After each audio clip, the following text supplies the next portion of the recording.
মূলত আপনারা দেখছেন ৭ কলেজের স্টুডেন্টসরা মিলে নেমেছি রাস্তায়। আমাদের একটাই দাবি, অধ্যাদেশটা চলে আসুক এবং এই অধ্যাদেশটা আসার জন্য বিভিন্ন ধরনের পায়তারা করা হচ্ছে। অধ্যাদেশটা রুখার জন্য নানা রকম হচ্ছে গিয়ে চালা হচ্ছে, কিন্তু আমরা চাই না যে অধ্যাদেশটা আসার কথা ছিল অনেক আগে, সেপ্টেম্বরের ৩০ তারিখের মাঝে আসার কথা ছিল। এবং এই অধ্যাদেশ নিয়ে এত টালবাহানা শুরু হয়েছে, আমাদের শুধু একটাই দাবি, এই টালবাহানাগুলো বন্ধ হোক এবং অধ্যাদেশটা আসুক।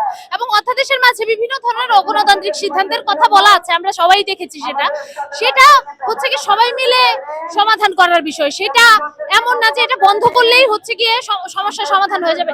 শিক্ষার্থীদের এই যে ক্লাস বন্ধ রেখে এভাবে হচ্ছে গিয়ে দুটা দলের মাঝে প্রতিনিয়ত হচ্ছে গিয়ে দ্বন্দ্ব চলছে, তার মধ্যে হচ্ছে গিয়ে ২৪-২৫ ব্যাচের শিক্ষার্থীদের আর ক্ষেত্রে হচ্ছে ক্ষতিগ্রস্ততার শিকার হচ্ছে। তারা হচ্ছে গিয়ে ক্লাস করতে পারছে না, তারা হচ্ছে গিয়ে ক্যাম্পাসে আসতে পারছে না।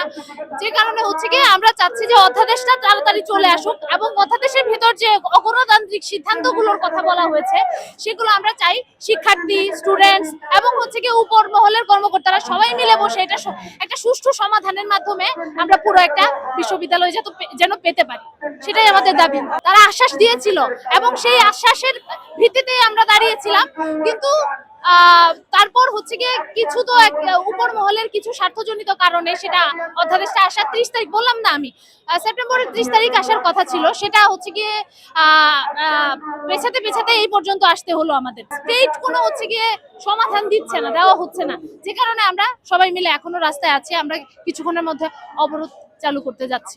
আমরা তো মূলত শিক্ষার্থী, আমরা কি করতে পারি? আমাদের হচ্ছে কি আমাদের দাবিগুলো নিয়ে আমাদের জাস্ট দাঁড়াতে হবে। আমরা খুবই শান্তিপূর্ণ একটা সমাধান চাচ্ছি, শান্তিপূর্ণ সমাধানের মাঝে যেখানে শিক্ষকরাও কোনো রকম হচ্ছে কি অন্যায়ের শিকার হবে না, আমরাও আমাদের শিক্ষার অধিকার থেকে বঞ্চিত হব না, এটুকুই আমাদের চাওয়া।